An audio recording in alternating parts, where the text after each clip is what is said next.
Hello, everyone, and welcome down to episode number 58 of the Down South Photo Show with me, Brendan Waits, here in Ocean Grove, Victoria, Australia. And the dude over there and in your other ear, if you're listening to this on audio, is Cam Blake in Hobart, Tasmania, Australia. Good evening, Cameron. G'day, Brendan. That was a run-of-the-mill intro. That's the same thing everyone's heard for years. You know what? As you started, I'm like, oh shit, he's going. We actually are. We're going. I thought it was a practice run. Yeah, we're onto it. So I was gonna butt in, but it was a very fluid intro. Well done. It was good. No worries. Thank you to everyone who has subscribed, liked, followed, all that sort of stuff. Haven't checked the subscribe account this week on YouTube nor on Pod, but we did pass a little milestone on Podbean, which is the company we use to distribute the podcast all around. 5,000 downloads of the show. Didn't we already pass that? No, we passed 4,000. Now we're past 5,000. That's pretty good. Yeah, we're ticking over. It's probably more like after last week's amazing episode, it's probably more like 5,500 now. Whatever. Anyway, it's great. It's awesome. As we always say, we're very grateful for people who listen to this dribble every week and tend to enjoy it. Well, I think if we have to listen to it, they should have to listen to it. That's right. Exactly. Let's start with our backgrounds. I know where yours is, but we're starting with yours. I don't know why we start with yours every week. We just do. I don't know. Look at that. I've got my TV remote control that helps to. Oh, that's magic, isn't it? That's pretty good. So this is the not the mighty Murray behind you, but this is the mighty Franklin River in the deep west of Tasmania. I'll be down at this location in about a week and a half's time. So that's the famous Rock Island Bend, made famous by Mr. Peter Dombrovskis. And there's a beautiful little waterfall and cascade that comes into the river. So yeah, it's a stunning place. We had really moody conditions on this trip last year. So fingers crossed, and I dare say we will have moody conditions this trip. So, but yeah, looking forward to getting down there. Well, with the weather that's been going on. So did you take that photo like this time last year? Almost exactly the same time this time last year. It's magnificent. How good does that island look with all the mist and stuff around it? That is very cool. And eye-catching. It's funny that we actually... It's funny how things work when you do these trips, because we actually sat out because the river rose quite a bit after a bit of rain. So we sat out, I think it was for a day, maybe 2 days. I can't remember. But it just happened to get us at the Rock Island Bend a day or two later, which gave us these perfect misty, moody conditions. So it was all meant to be. Yep. So yeah, it's a beautiful spot. So we're looking forward to going down there. Another beautiful river in Australia, but you've also got a big river in your backyard as well. Yes. So I'll just quickly switch to speaker mode so you can actually see what I'm talking about. There you go. So that's that, my friends, is the bridge at Swan Hill. For those who can't see it, the water is about 1.5 meters off the bottom of the bridge. And normally the water is about 12 meters off the bottom of that bridge. So if that gives you any, well, maybe not 12, 10 at least meters off the bottom of that bridge. So that gives you any indication of how much water is heading down the mighty Murray at the moment. I think the short answer is there's a crap ton. Yeah. It's easily the highest I've ever seen the river in person, and I grew up there. I missed the 93 floods. I'd already left. I was off at university in 93. So, but yeah, to be able to get up there and see it, and getting there, it was an adventure in itself. A lot of road closures in rural Victoria. So I went to towns I haven't been to in years. Towns like Inglewood and Charlton and Witchyproof. Witchyproof, I've been through there. That's a cool one. Witchyproof, you either know someone who used to live there or you've driven through it. Yeah, I think the first time I went out to the Flinders Ranges, I think I went out that way. You would have done, yeah. And I went, and that bridge reminds me a lot of Renmark on the South Australian. So these are your classic lift bridges. So that bit in the middle there used to, I don't think the Swan Hill one does anymore, but it used to raise up and let the paddle steamers come through. Yeah. I have actually seen that bridge lifted years ago. I reckon probably even the last time it was lifted, which would have been around definitely early 2000s. Yeah, okay. This is the last time that thing went up. But like all the bridges along the Murray, they're slowly getting replaced one by one. Swan Hills have been on the agenda to be replaced for about 50 years, but it keeps hanging in there. There's not a lot over the river from Swan Hill. It's not a classic twin town like a Chukamoama, Barramkundruk, Yarrawonga, Mulwala. It's there is like a township called Murray Downs further over, but it's not a huge town, so it's not really relied upon as much, this bridge, as some of the other ones. Yeah, they're very cool, aren't they? Very classic Australian Murray River scenes. And I like how you've got the gums in there, and you got they're just the best. The reeds of the river, which are probably normally grass. Well, these reeds are normally wouldn't even be close to the river's edge. Yeah. In fact, they've probably only sort of grown there over the last month because of all the water that they're now able to grow in.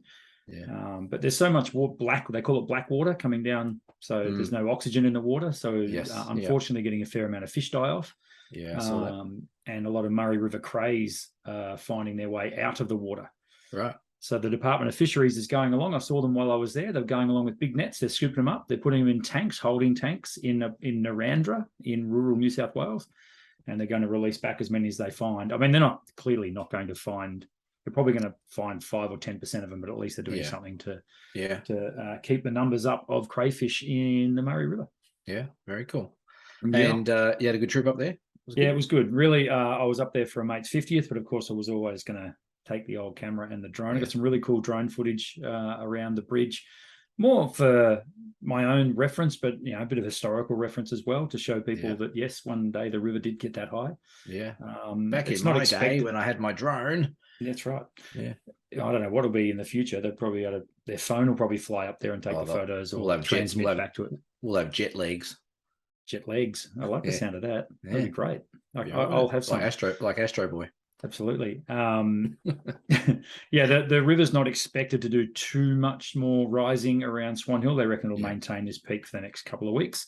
Yeah. And then hopefully it'll all start to go back down, provided the weather holds out. And it looks like we're finally in for some good weather. Cam, how awful has the weather been in southeastern Australia? It has been shitful.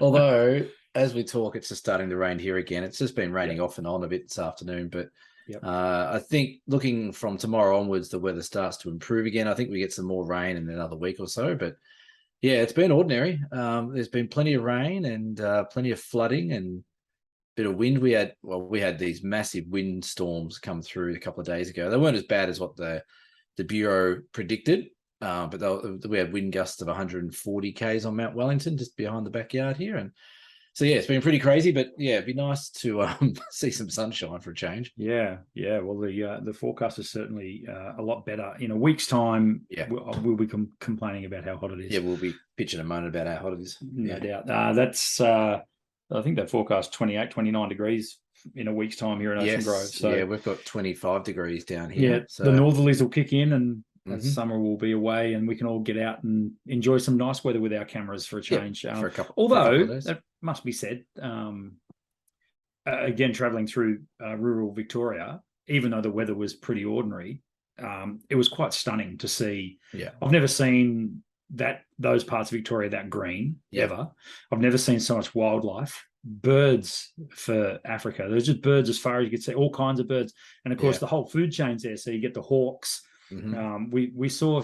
I've never seen so many foxes even during the day because their habitat's been flooded. So they're all out, which is not a great thing because we don't like foxes. But a lot of, as I say, a lot of bird life, pelicans and all that kind of stuff. So it was really cool. And I wish I had more time because I never seem to have time. I'm always traveling through these areas and I want to stop. Yeah. You're always on a bloody schedule, aren't you? So it's always the way. That was like when we went to Flinders Ranges the other month. It was the same. It was green as all get out. And along the way, I was driving along with my cousin Daniel, who helps me out. And I'm like, there's a photo. There's a photo. And he's like, do you want to stop? I said, mate, if we stop, we won't even get to Adelaide, let alone the Flinders Ranges. So we kept going. But it's almost like, it's a bit tricky for us, isn't it? Like we work in this industry and, you run the shops, I do my tours, and it gets harder to actually get time to do our own bit of photography and, getting out and actually doing our own stuff, which is therapeutic for us as it is for the guys that listen and watch us as well. But we just don't get as much time. So we're almost back to where we were working, really, like when we were working without being photographers. So kind of. It gets a bit tricky, but it does. Yeah. And I was exactly the same, driving up. We had to take the long way around. So it was about 5.25 hours. Yeah. It would normally take us about 4, but Yeah, same thing. Like seeing like shearing sheds in the middle of paddocks. Oh man, I'd love to be there at sunset or do an astro shot with that shearing shed there and that sort of stuff. And there's one, I don't know whether it's sort of a more of a Western Victorian thing, but there tends to be, I think you get it up around the high country as well, the gigantic gum trees in the middle of paddocks. Yes, yeah. Oh man, they make the best subjects, particularly when you just get one big old gum that would be a couple hundred years old. Yeah. And it's just like a monolith in the middle of a paddock. And man, I logged a few in my mind through a couple of these roads that I hadn't driven down for years. Yeah, it's funny you say that when you log in your mind. The one thing I do when I go traveling a lot is I use Google Maps quite heavily, but I'll put a little star pinpoint. If I drive past something, I'm like, well, that's a cool field, or like, is that a cool barn or a tree or whatever it might be? I'll put a little Google star in there. So I know when I'm driving back along that road again, I'm like, oh, okay, I can come back and do some stuff. Cool. So that's a little bit of a tip for guys, that if you are out traveling and you're stuck because you're working or got family or whatever, don't just drive past and forget about it. Make a note of it and come back another time. Most things are there. Yeah, I mean, every location you want to be there sunrise, middle of the day, and sunset, just to see the lighting, and then be there in winter, and then be there in summer, and then it's kind of infinite, isn't it? All the different possibilities for all the different stuff that you see, and you just want to photograph it all. That's brilliant. Our main topic for discussion tonight. I love it. Do you?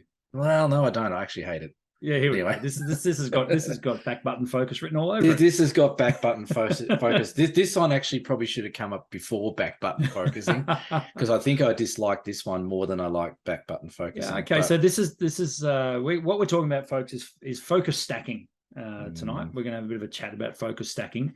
Now, I'm going to go full disclosure here. I've never focus stacked an image in my life. It's not something that I've felt the need to have to do. However, I think I get it. I think I kind of get it. And I think I kind of understand why people do it. However, Cameron's going to completely talk me off the ledge there and say, no. I'm going to make more fans out of this episode, like last episode, where although, back button focusing I reckon it was almost a 50-50 split as to who yes and who said no. And I think you're right there. That's pretty accurate. So of the three listeners, one liked it, one didn't, and one was undecided, I think. And the other one was my mum, so she has to decide with me. So that's right. But this one I think it'll be another 50-50 sort of topic, and who knows, it might be as popular as the other topic, I don't know. But focus stacking to me. Would you like to explain, first of all, what exactly focus stacking is for people who don't know what it is and who might want to give it a go? This is where I think people get a little bit confused. So you hear a lot of people say, oh, I'm going to focus stack. So focus stacking traditionally is where you take a series of photos at different focal lengths, or you put your focus point at different lengths. So, for example, Brendan's scene behind him, you might focus on the grass, and you might focus on the tree, then you might focus on the pillars of the bridge, and then you might focus on the tree skyline at the back. And then what they do is they go into Photoshop and or Lightroom, because it still does it there. They'll take all those shots and they'll put them all together, make one image the same, which then what it does, it blends all the focus points together. So you get maximum sharpness from the foreground all the way through to those scenes to the very background. Now, to do that, generally people, what they will do is they'll just set up on, F8 or something like that, or F5.6, and just move their focus point, take a shot, take another one, take another one, take another one, and then get all those shots and put them together later on. So that's focus stacking. And then there's also functions on the camera, which is focus bracketing. And this is where I think people get a little bit confused. And this is one aspect of what I don't like about focus stacking. And the other aspect is I just don't think you freaking need to do it. I think people go down the rabbit hole of all these tutorials online and think, oh my God, I've got to have this sharpness from a millimeter in front to 600 kilometers out the back, and I just don't buy into it. And I think, I've done little experiments myself with focus stacking and focus bracketing. So getting back, focus bracketing is where the camera will take a series of shots, and in some cameras you can determine how far apart each shot is in regards to focus point. So it might be really close, where it does a heap of shots really close together and stacks them through, or it does 3 or 4 through the one scene. So you can set that up through your camera. Focus bracketing on a camera is designed to actually give you not a series of shots to get to stack later on. It's designed to give you one shot that nails the hyperfocal distance, which is what we're going to talk about on tonight. Focus stacking, to me, is where you take all those shots and then you put them into Photoshop and make one perfect shot together with perfect focus all the way through. I don't think you need to do it. I think every camera these days and every lens that's out there these days, you can nail focal distance, hyperfocal distance and sharpness from front to back 9 times out of 10, if not 10 times out of 10, if you know where to put that focal point on your scene. So I think focus stacking is a load of bollocks. And I think what people have done, again, this is a bit like the back button focusing, where everyone's gone, oh, wow, they've said, the guys on YouTube said I've got to do back button focusing, or, the guy in the camera shop says I've got to do it because that's what all the professionals do. This is another one where people are going, well, I need to have sharpness, ultimate sharpness and focus from the very front of my shot to the very back of my shot. And what they do is they completely bypass the whole understanding of aperture, hyperfocal distance, what lens to use, what settings to use. And they just go straight for the cheat sheet, which is, well, if I just take 1,000 shots through that scene at Brendan's and then stitch them all together later on, I'll be sharp from front to back. And I just don't think it's the right way to do things. I think it's a cheap way out of getting decent focus from the front of your shot to the back of your shot. So that's going to enrage a few people, and they're all going to sit there and say, no, you're 100% wrong. Focus stacking is the only way to go. And I had a guy, I'm going to crap on a bit longer, Brendan. I had a guy in, I think I told this story before when I was at Yosemite National Park a few years ago, and his complete wanker rocked up in his complete full camo outfit. His tripod was wrapped in camouflage. His lens was wrapped in camouflage. Yeah, this giant 400mm lens, and he went the whole scene and just literally scanned the whole scene from front to back, side to left, side to side, up to left, and he put it all in about 2,000 shots. And he turned around and said to me, he goes, oh, focus stacking, it's the only way to get full focus these days. Packed his gear off and walked off. And I'm like, you are such a dick. That's just the lazy man's way of not actually trying to get your focus nailed properly with a lens. So yeah, open to discussion as in regards to focus stacking, but I think focus stacking is one of these things again that has been taken way out of a proportion and overused to create images that I think you can create using a normal lens and camera without any trickery. Yeah. Okay. So from someone, again, hand on heart, never focus stacked an image in my life, I want to pick up on a couple of things.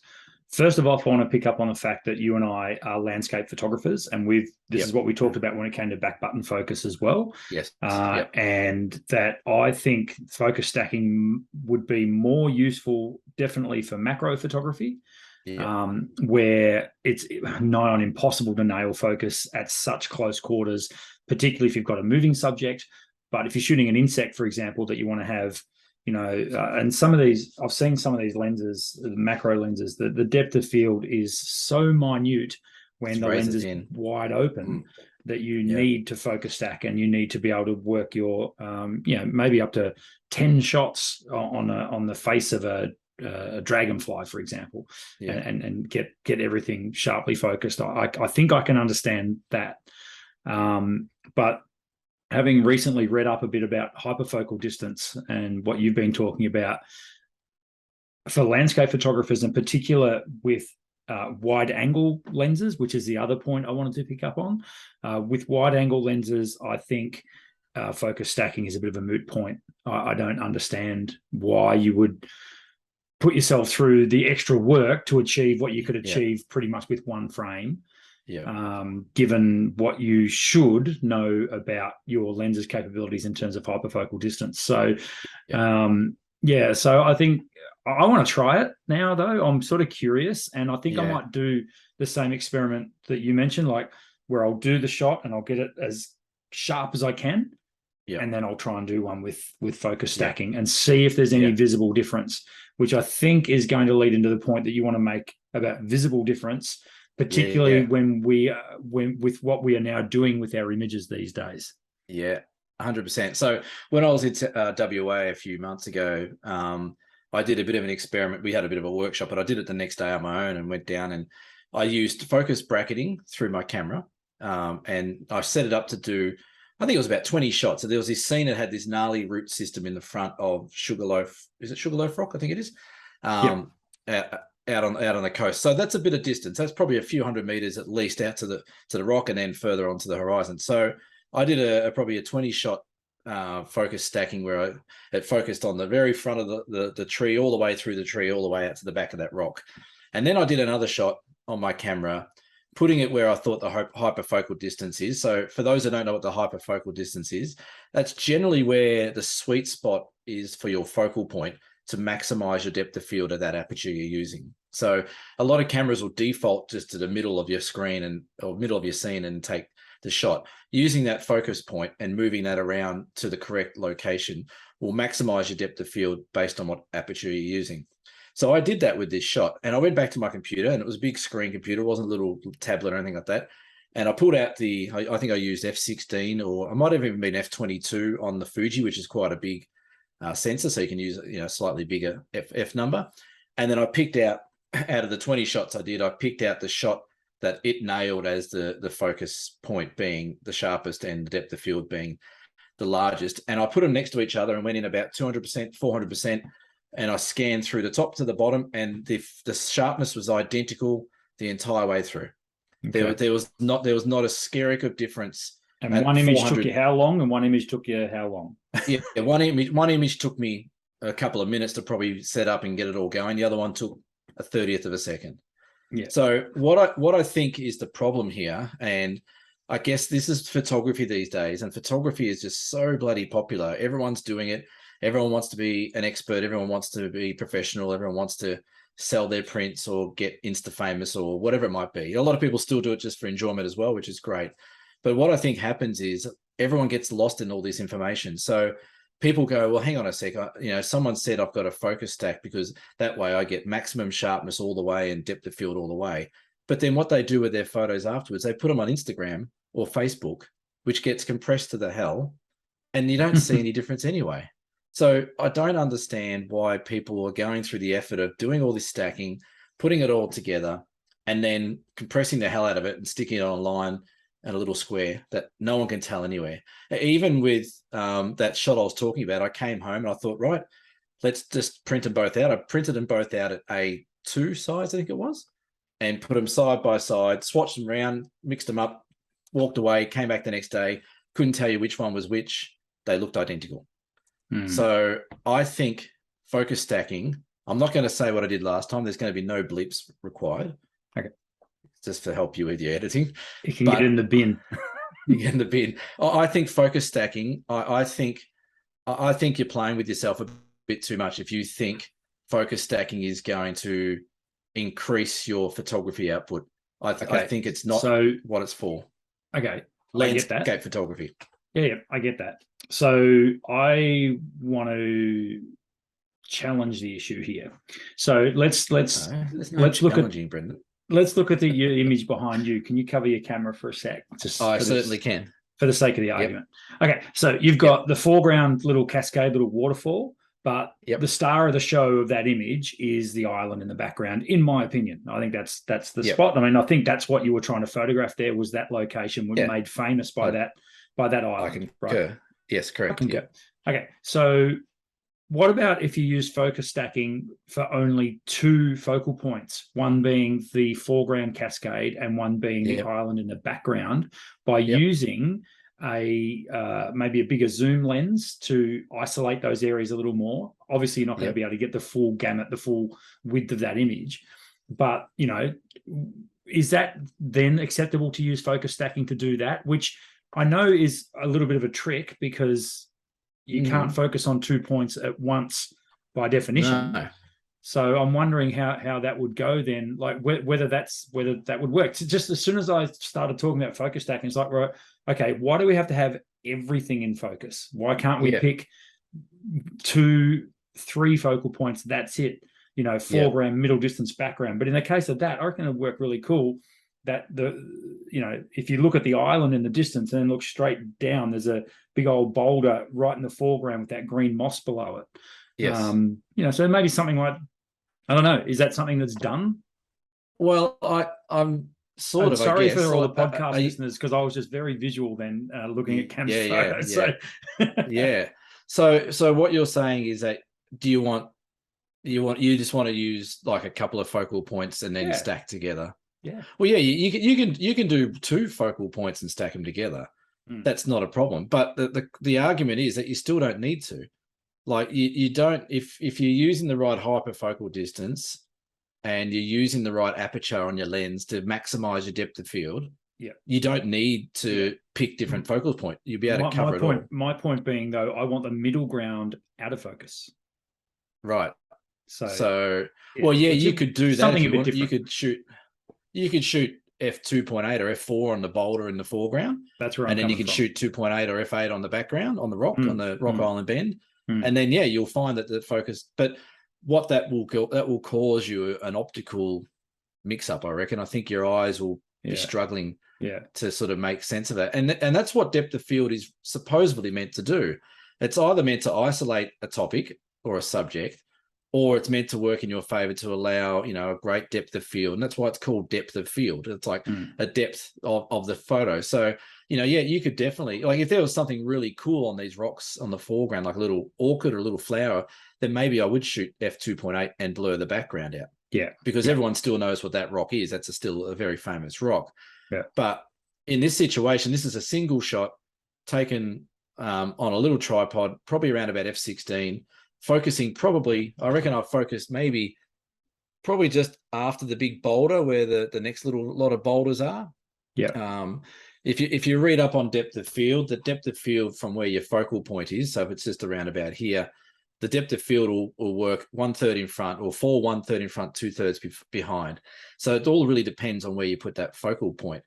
But what people are doing these days is they get up to a scene, they go, wow, that's a great scene. All right, focus stack, bang, 20 shots, get into Photoshop, spend another 25 minutes sticking them all together to get the exact output. And if it's not 100% the exact, it makes bugger all difference when you put it on a screen and no one can tell the difference anyway. Yeah. I totally understand your argument. I get where you're coming from, because that's when people want to have everything in focus, have a, for want of a better term, a deep depth of field, where you've got, which is what landscape photography is all about. In fact, in my the entry-level workshop, we talk about the scene modes and how the little dial on some entry-level cameras, it's a little mountain range. Well, all that's doing is saying to the camera f8 or f11 even, that's all it does. It's just a shortcut to increase the depth of field that way. So for eons, that's the way it's been done, is with using f8, f11, f16, and then, as you say, nailing the hyperfocal. So knowing exactly where to focus. Now, for those of you playing along at home and want to know a bit more about hyperfocal distance, Cam very well explained it very, very well. But our good friends, then we used these guys last week, 2 weeks ago, Photography Life, photographylife.com. I'm just going to just quickly rattle off what they say about hyperfocal distance. They do generally put it in quite good layman's terms. So what is hyperfocal distance? Hyperfocal distance is at its simplest is the focusing distance that gives your photos the greatest depth of field. For example, consider a landscape where you want everything, foreground and background, to appear sharp. If you focus on the foreground, the background will appear blurry in the image. And if you focus on the background, the foreground will look out of focus. So how do you fix this? Simple, you focus at a particular point between the foreground and the background, which makes both the foreground and the background elements of the scene appear reasonably sharp. This focusing point is called the hyperfocal distance. Yep. There we go. Yeah. So, and that's governed by the aperture that you choose. That's right. Yeah, the aperture is what controls depth of field and the focal point. One example, which I know people will probably be screaming at their podcast or their screen, they're going to be saying, but what about if I have, you see those Patagonia shots, they're a dime a dozen. I've never been to Patagonia, so this is probably a little bit of jealousy creeping in, but they're a dime a dozen, the shots where they have that beautiful big plant in the foreground, which looks huge. And then they got the massive mountains in the background, which look like they're just sitting on top of the plant. So what people do there is they definitely do focus stack, and then they play around with perception. They'll take a shot with like an 18mm lens to get that foreground looking really big and jumping out of the screen. And then, like they said, they might go to a 50mm lens and do the mountains and do that. Then they'll stack it all together and put it all together. That's things like focus stacking will definitely work in that scenario. But to me, that's not a photograph. If you're taking 4 or 5 different frames, stacking and then taking different focal lengths in the same shot and then creating it later, then you're creating a digital photograph. You know, you're not creating a true photograph in my language. And that's me. I'm a bit old school and stubborn like that, and people get that. No one would ever notice, Cam. I'm starting to sound a bit like an old record, aren't I? Anyway, but the reason why this focus stacking is an important topic to talk about is if I had $1 for every time I've been approached either on a workshop, at a festival, online, in an email, on a Zoom session, whatever it might be, the amount of times I've been said, people come up to me and say, hey, cool, I love what you do with your landscapes. Can you teach me how to focus stack? And my first response is, why? Well, I you've got to get it sharp all the way through. And I'm like, have you actually read up about depth of field or hyperfocal distance or apertures and what they do? Yeah, I don't get that though. So, but everyone else just does focus stacking. It just works. And if you come up to say that to me, I'm just going to say, sorry, I'm going to teach you the right way. If you want to learn how to focus stack, this is not the class for you, because it's not learning how to actually manage a camera, how to manage a lens, how to manage light, focal points. That's completely different to what photography is all about. So yeah, so focus stacking to me is, I think it's more of a problem than back button focusing. Back button focusing I get, and I understand why people wanted to use the back button and not the 4 button. But focus stacking to me is people trying to take the cheap way out to have to avoid worrying about depth of field. They just go, well, bang, bang, bang, bang, bang. It's all focused. That's it. That bit's done. And now I don't have to worry about anything like that. So I get frustrated with that. I think that's not the right way to do it. Well, you're probably not. At some point, that's going to let you down, and you're going to want to know, the right aperture, and you're going to have to know hyperfocal distance. Yeah. For example, when you've got no time to take a stack of photos, when that wave's rolling in on the beach and you want to still get it all, sharply focused, or when the water's rising around you on the Franklin River next week, Cam, you want, oh, whoops, right. I ain't got time. Oh, here comes that storm. Okay, hang on, let me just bracket 20 images. No. And then go home and then try and remember which images they were. The other thing that's like a bit of a cheat for me as well, and people go, well, how do I know? You're talking about spending time. Well, I've got to spend time working out the hyperfocal distance. I've got to work out what aperture I'm using, what focal length I'm using, what size my sensor is, distance to whatever. There's a lot of elements that make up that calculation. But for me, the easiest way, and the one that's been most successful for me, is to put your focal point around about a third of the way in.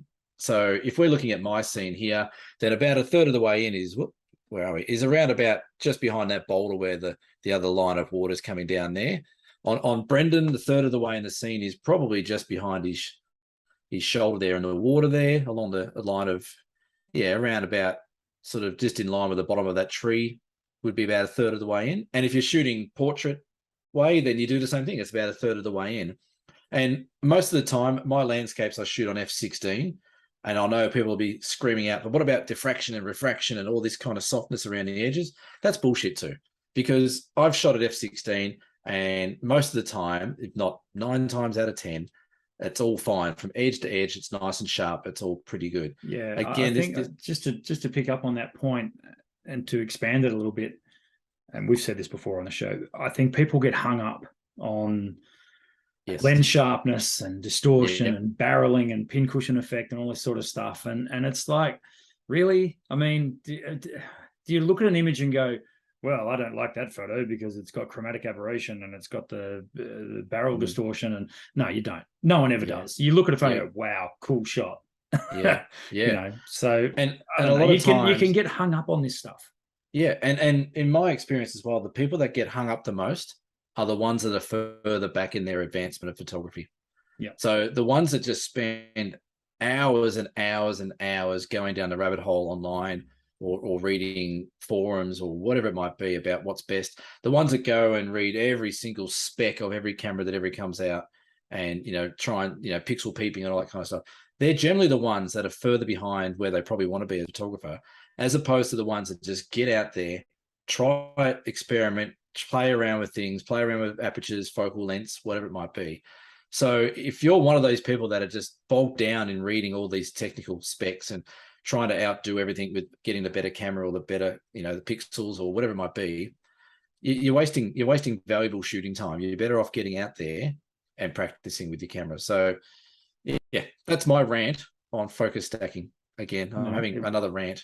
That's fine. You're allowed one more this year. So really? Study up on what you want to have a rant about, and we'll go from there. Yeah, but again, it comes. I don't know. I'm so liberal. It comes back to horses for courses, right? And if you want to have a crack at it, have a crack at it. But I'm sort of with Cam here. I think you're probably wasting your time if it's landscape photography. Again, macro photography.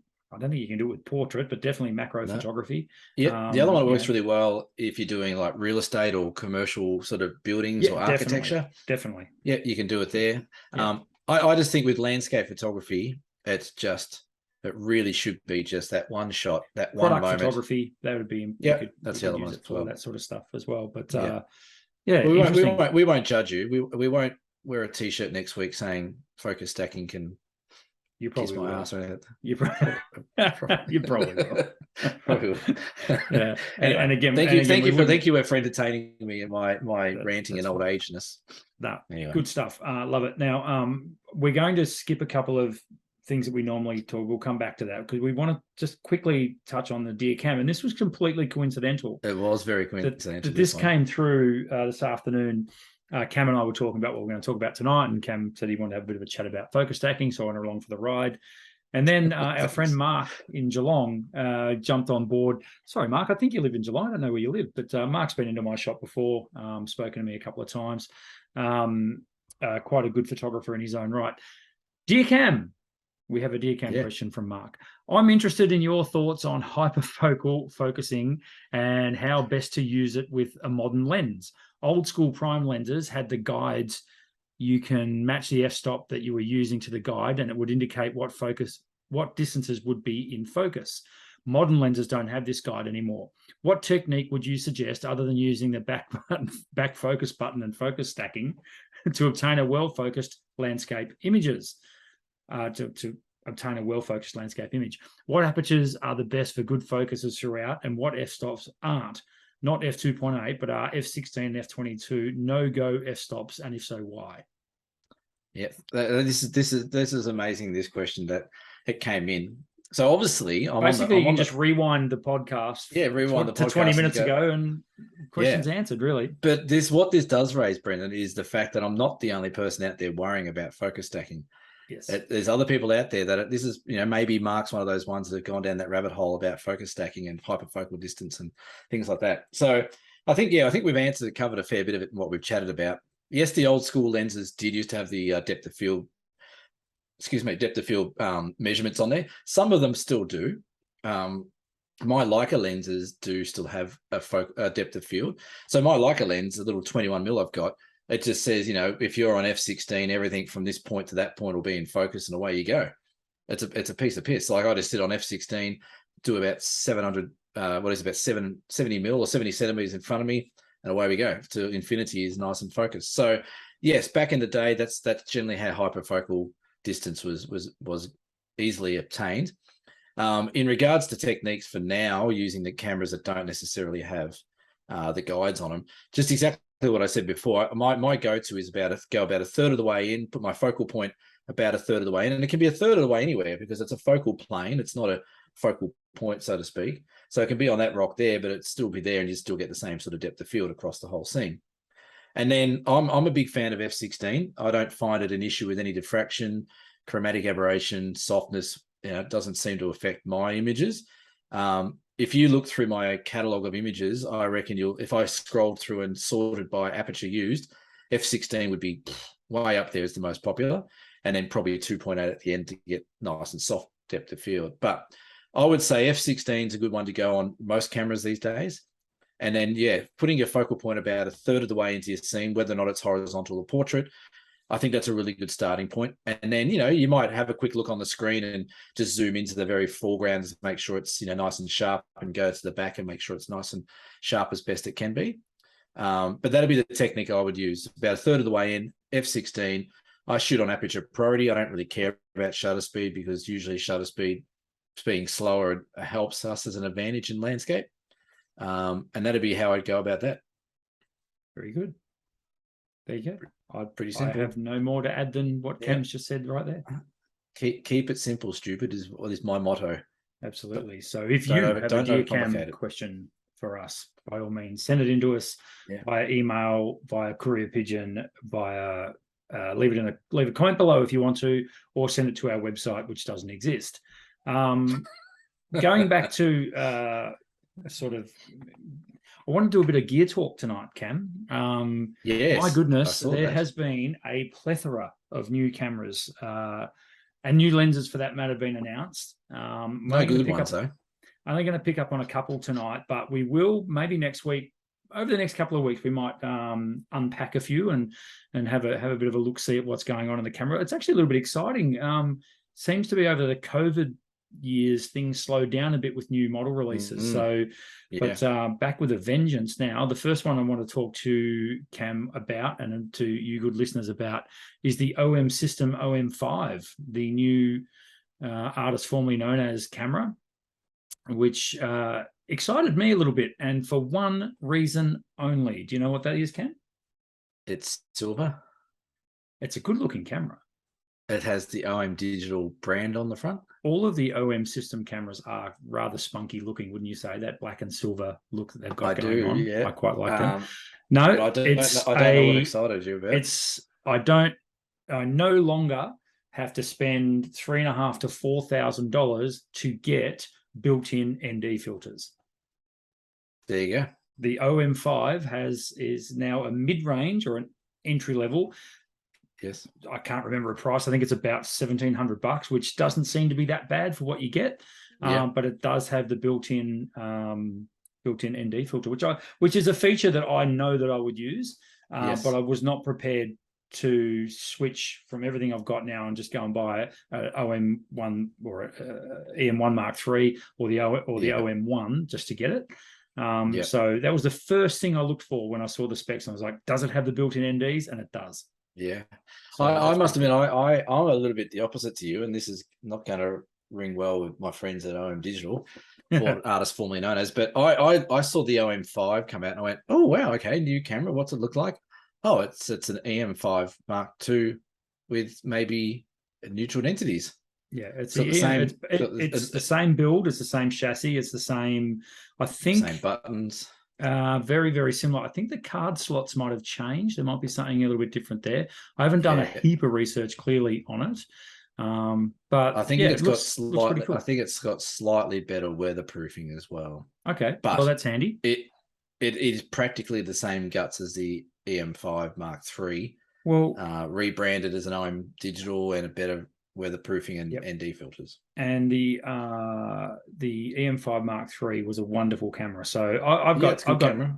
No, I reckon it could even find its way into my bag for the overland track. We know what you're like with buying cameras, Brendan. No, you say you're going to buy a camera, then you rock up with a phone. The overland track in April. All right.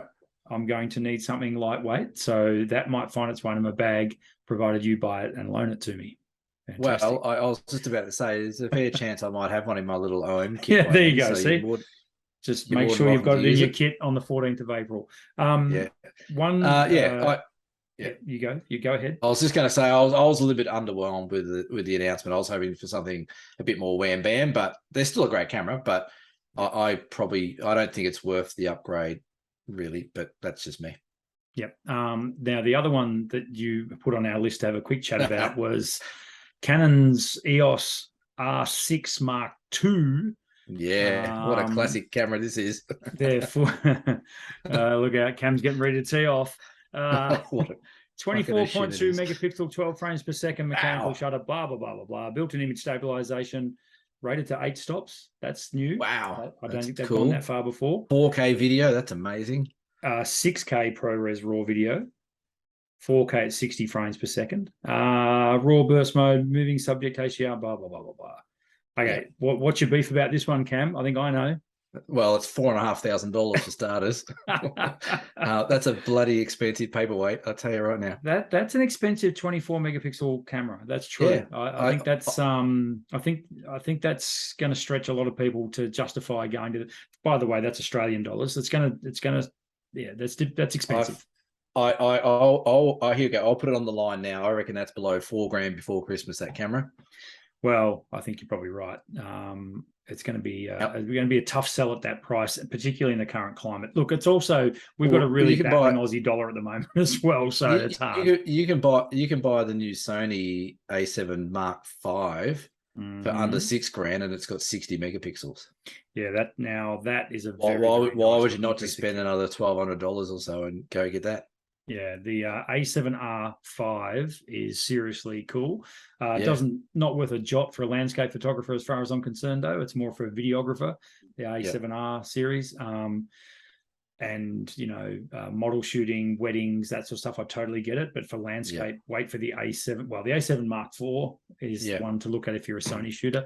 That's not about to be superseded anytime soon. That only came out this year. So, and I'm not hanging crap on this camera because it's a Canon. If Nikon had brought it out, I'd still hang crap on it as well. And Sony, but you can go out practically and buy the OM1 for about $1,000 cheaper, and practically have exactly the same settings, if not better, better image stabilizer than the Canon. Yeah. Yes. So I actually put a comment on one of the Facebook posts about this new camera today, and I put up there. So I said, it's just an OM1 with a Canon badge, is it? And that rattled a few feathers as well. So you rattled a few feathers, just to mix your metaphors. I like it. That's good. Rattled a few cages. That's better. Yeah. Ruffled a few feathers, maybe. That's ruffled a few cages. I don't know. Yeah, far be it from me. I don't claim to be intellectual. You certainly don't, nor do I. Fuji. Anyway, good luck, Canon. I just want to, next week I'll probably talk about this more, but I think Fuji today announced, I think it's called the XT5. That looks really cool. Yeah. You very get one excited of them as well. Sorry? You're going to get one of them as well? Why not? I think the Fuji system intrigues me. I really like it. There's a couple of things, 2 reasons I like it. One, its build quality looks sensational. 2, the dials. You get proper old school, not that old school, because you get an ISO dial, which is pretty cool, but you get your aperture and shutter speed dial and a exposure comp dial, which is really cool. I dig that. I reckon that's a pretty cool setup. Yeah, the Fujis are good cameras. I do like the Fujis. Yeah, very nice. Yeah, but you're right. There is a lot of new cameras coming out. Like the Sony was released last week, the Canon, the Olympus. So I haven't heard anything out of Christmas. Nikon, what are the odds? But Nikon are generally about 25 years behind everyone else. So and for those playing along at home, it is definitely the XT5. It's only prototype been announced so far, and specs are coming, but it looks very, very good and very, very probably much better value for money than that other thing we were talking about before. Canon. They must hate us. I actually sent that to a few Canon mates today. I'm like, wow, new Canon. And they're like, oh, cool. And I went, that's shit. They went, oh yeah, it's very expensive. And then I shoot a lot with Canon. Just putting it out there. Yeah. So I think, we're probably getting a bit like how are we going for time? Oh, we're about 51 or 2 minutes in. We're getting into the general area of where we normally end up. Yeah. What have you got coming up? We lose attention around about here. So do our listeners. What have you got coming up, Cameron, this week? Oh, I've got a massive piss up on Friday night, I can tell you right now. You've got these tourism awards. Yeah. Why am I not coming with you? Hey, jump on the boat. It just takes off from your backyard. It does. So yeah, Friday we've got the tourism awards gala. It's a gala. It's a black tie event. Am I wearing a tie? No. Am I wearing black? I want to see Probably photos not. of you at the gala, and I've got some pretty cool shoes. I bought some pretty cool shoes for this. Are you taking the better half? Yeah, she's coming. Yeah, absolutely. You're going to be frocking up. Lisa's going to frock up. Chelsea, our friend Chelsea. Hey, Chelsea. Shout out to Chelsea, who doesn't like shout outs. She's coming along as well with her beautiful partner, Isaac. They're going to join us because Chelsea does help me a bit behind the scenes with well, not a bit. She helps me a lot. She probably runs my business more than I do, I reckon. So we're going to go. Yeah, but it's free food, free grog. Well, Natalie Brathwaite, is that who it is? Bassingthwaite. Yeah, her. She's singing at the place. Fantastic. So it should be good. But I might even do a live video on the Down South photo show. You know how do it. You know how Brendan Favola did his little brown. No, don't. No, please don't. Please don't. Yeah. I reckon that'd be good for ratings. No, but we want to see photos, and that's going to happen about 2 hours after this show comes out. So as people are listening to this, Cam is living it up. He's hugging his tourism award. He's of course you're going to win it, right? Well, there's all different categories. We're in the adventure tourism category. I don't know how many people are in that category. If it's just me, I'm a fair chance to win, I reckon. If I was betting man, which I am, I'd put everything I own on you getting an award. Really? All right. I don't know why. I have no inside information or knowledge. It's just a hunch. I think it's just a token gesture to invite me, really. But anyway. And you're off on the Franklin River next week. Does that mean that you're unavailable for our podcast? No. I'll be available. I'll be available beforehand. So we leave on Friday or so the week after. So yes. And what about you? It says here you're making big, giant, huge, humongous canvas prints. I've got so many big canvas prints on the go. It's not even funny. And I'm quite grateful to people because they happen to be my photos, which is excellent. Just this week, it's Christmas is in the air. I'm not even promoting it. It just happens to be. I think the new shop with the much better exposure has got me front of mind. Cool. So I'm cranking out some big old canvas prints, and I'm now using my good mate Chris, who's my framer, he's now handling all the stretching of my bigger canvases. I've stopped doing that because I was getting a bit over it, and I don't have the space anymore for. I was going to say, you look a bit more relaxed. Do I?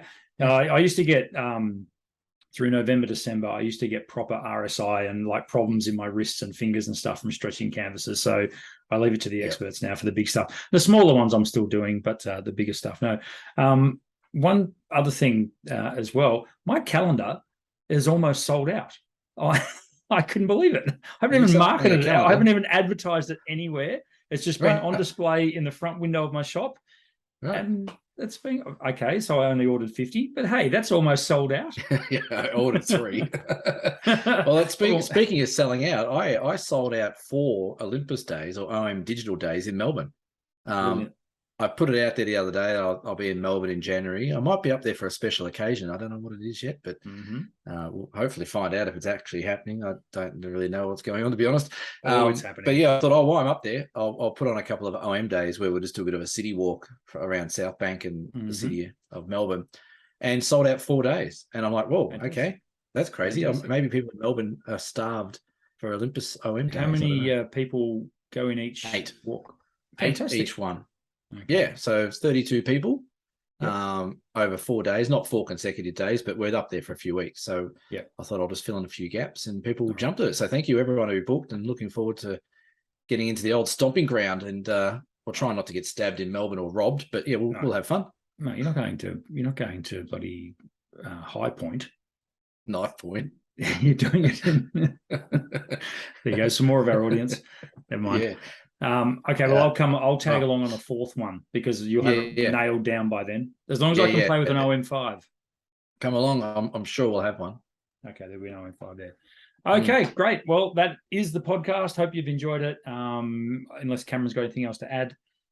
No, I was just going to give a shout out to Mel. We haven't mentioned him the whole episode, and I reckon he's getting a bit shitty about that. He would have been getting a bit toey by now. He's like, what the hell? Where's my shout out? Thanks for the order, Mel. I'm getting that sorted out for you. How many emails haven't you answered this week? Several, and a couple of texts. Right. Busy man. Clearly. I don't know why he keeps coming back to me. I'm a jerk, clearly. We will see you for episode 59 next week, the Down South Photo Show. Thanks for listening, and good night. Ciao, folks.